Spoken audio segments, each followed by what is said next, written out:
దేశంలో రాజకీయ పరిణామాలు చాలా విభిన్నంగా మారుతున్నాయి రోజు రోజుకి.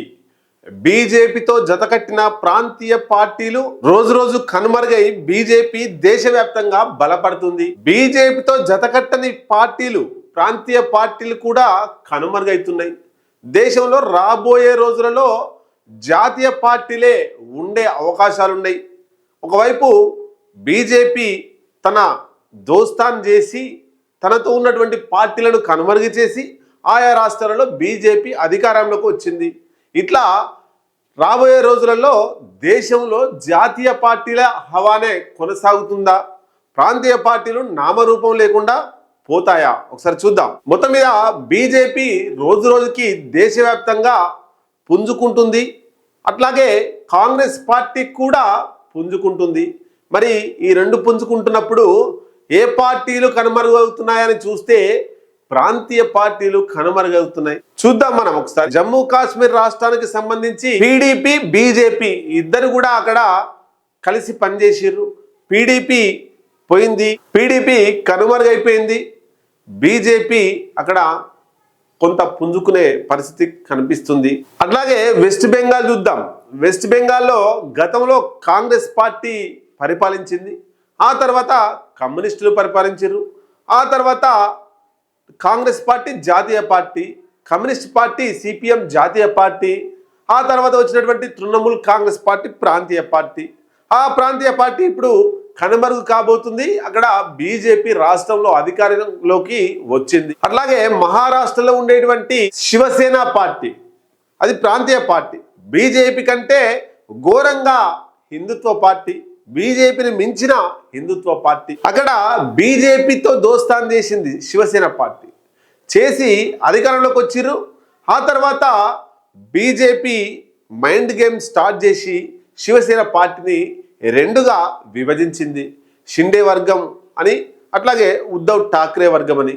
మొత్తం మీద అక్కడ రెండు వర్గాలుగా చేసి శివసేన పార్టీని అక్కడ రెండుగా విభజించి బీజేపీ నేడు అధికారంలో కొనసాగుతుంది. శివసేన పార్టీ ప్రాంతీయ పార్టీ కాబట్టి కొంత ఇబ్బందికర పరిస్థితిలో ఉంది. అట్లాగే మహారాష్ట్రలో ఇంకో పార్టీ అయినటువంటి శరద్ పవార్ నాయకత్వంలో ఎన్సీపీ పార్టీ ఉండే. ఆ ఎన్సీపీ పార్టీని రెండుగా చీల్చి అజిత్ పవార్ వర్గమని, అట్లాగే శరద్ పవార్ వర్గమని రెండుగా చీల్చి బీజేపీ అధికారంలోకి వచ్చింది. అంటే రెండు ప్రాంతీయ పార్టీలను నిర్వీర్యం చేసి బీజేపీ అధికారంలోకి వచ్చింది. ఈరోజు ఎన్సీపీ పోయి కాంగ్రెస్లో కలవాలనే ఆలోచనకు వచ్చింది. ఒడిశాలో బిజు జనతాదళ్ నవీన్ పట్నాయక్ 34 సంవత్సరాలు అధికారంలో ఉన్నాడు. అది కూడా ప్రాంతీయ పార్టీ.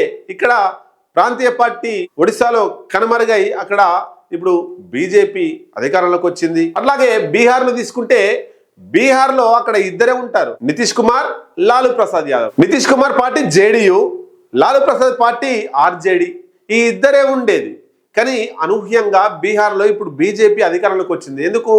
జేడీయూ నితీష్ కుమార్తో దోస్తానం చేసి, జేడీయూతో స్నేహం చేసి ఈరోజు అక్కడ జేడీయూ కంటే ఎక్కువ ఎమ్మెల్యేల సీట్లు తెచ్చుకొని నితీష్ కుమార్ ముఖ్యమంత్రి అయినా ఆయనను దింపేసి రాజ్యసభ సభ్యునిగా పంపించేసి ఇప్పుడు బీహార్లో బీజేపీ అధికారంలోకి వచ్చింది.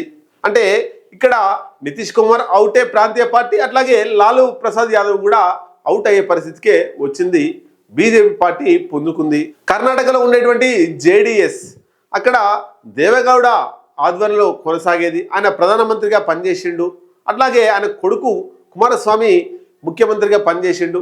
ఆ పార్టీ కూడా నామరూపం లేకుండా పోయే పరిస్థితికే వచ్చింది. అట్లాగే యూపీలో మాయావతి ఉక్కు మనిషిగా పేర్కొంటారు. బహుజన సమాజ్ పార్టీ బీఎస్పీ తరఫున పెద్ద దిక్కు కాన్సీరామ్ తర్వాత ఆమెనే ఉంది ఇప్పుడు. కానీ పట్టుమని 10 ఎమ్మెల్యేలు కూడా గెలిచే పరిస్థితి లేదు. ఆమె బీజేపీకి తలొగ్గింది. బీజేపీ చెప్పినటువంటి రాష్ట్రపతి, ఉపరాష్ట్రపతి వాళ్లకు ఓట్లేస్తూ బీజేపీ విధానాలను ఆమె సపోర్ట్ చేస్తూ బీజేపీకి వ్యతిరేకంగా ఇక్కడ పోరాడడం లేదు. కాబట్టి ఆమె కనుమరుగయ్యే పరిస్థితికి వచ్చింది, బీఎస్పీ జాతీయ పార్టీ అయినా కూడా. అట్లాగే ఆంధ్రప్రదేశ్లో చంద్రబాబు తర్వాత తన కొడుకు నడిపించే అవకాశం ఉంది. అంటే ప్రాంతీయ పార్టీ ఇప్పుడే తెలుగుదేశం కనుమరుగే పరిస్థితి ఏం కనబడతలేదు. చంద్రబాబు ఉన్నన్ని రోజులు నడిపించిన రోజులు అక్కడ తెలుగుదేశం పార్టీ ముందుకు పోయే అవకాశం ఉంటుంది. ఉత్తరప్రదేశ్లో ములాయం సింగ్ యాదవ్ కొడుకు అఖిలేష్ యాదవ్ కొన్ని రోజులు నడిపించే అవకాశం ఉంది. కానీ ముఖ్యమంత్రి స్థితిలోకి వస్తారా రానేటువంటిది ప్రశ్నార్థకం. అట్లాగే బీహార్లో ఆర్జేడీ లాలూ ప్రసాద్ యాదవ్ కొడుకు తేజస్వి యాదవ్, ఆయన ముఖ్యమంత్రి అవుతాడో రాడో కానీ పార్టీని అయితే నడిపిస్తున్నారు. అంటే ప్రాంతీయ పార్టీలు ఎట్లా కనుమరుగైపోయే పరిస్థితి వచ్చిందో మనం ఒకసారి చర్చించుకుంటున్నాం. జమ్మూ కాశ్మీర్ చిన్న రాష్ట్రం కాబట్టి ఒమర్ అబ్దుల్లా సీఎం గా ఉన్నాడు. జార్ఖండ్ ముక్తి మోర్చా జేఎంఎం తరఫున హేమంత్ సోరెన్ ఆయన ముఖ్యమంత్రిగా ఉన్నాడు. అది చిన్న రాష్ట్రం కాబట్టి. అంటే పెద్ద రాష్ట్రాలలో బీజేపీ ఏం చేస్తుందంటే అక్కడ ఉండేటువంటి ప్రాంతీయ పార్టీలతో స్నేహం చేస్తూ ప్రాంతీయ పార్టీలను బలహీనపరుస్తూ ఆ రాష్ట్రాల్లో బీజేపీ అధికారంలోకి వస్తుంది. అట్లాగే తెలంగాణ రాష్ట్రం కావచ్చు, తెలంగాణ రాష్ట్రంలో కేసీఆర్ ఉన్న రోజులు బీఆర్ఎస్ పార్టీ ఉంటుంది.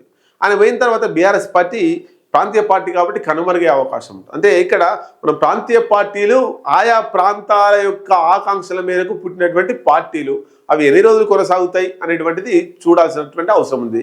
అయితే కొన్ని పార్టీలు కాంగ్రెస్లో విలీనం కావడానికి, కొన్ని పార్టీలు బీజేపీతో పోయి నాశనం కావడానికే సుముఖత చూపిస్తున్నారు. చూద్దాం. ఇప్పటి వరకు బీజేపీతో పోయినటువంటి ప్రాంతీయ పార్టీలు బలహీనపడి బీజేపీ